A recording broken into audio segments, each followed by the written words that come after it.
Tulungan natin ang may mga kabit.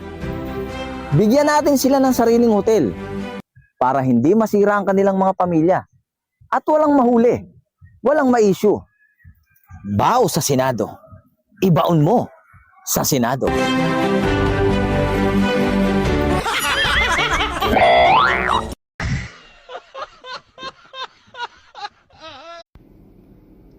Kayong mga lalaki, pag magpapakain kayo, unti-unti lang.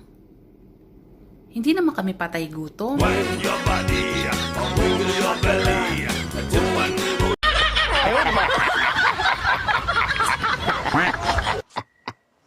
Sino mas gwapo sa inyong dalawa ng best friend mo?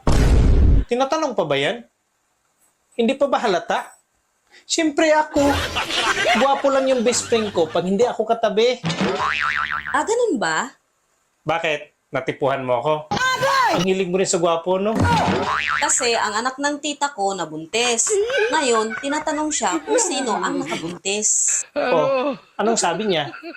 Isa daw sa inyong dalawa ng best friend mo ang nakabuntis. At ang sabi niya, gwapo raw. Kaya hinahanap ng tita ko yung lalaki. Ha? Yun ba ang sabi? Oo, kaya tinatanong kita kung sinong gwapo sa inyong dalawa ng best friend mo eh. Ang gwapo ng best friend ko kaysa sa akin eh. Ang layo ng mukha ko sa kanya.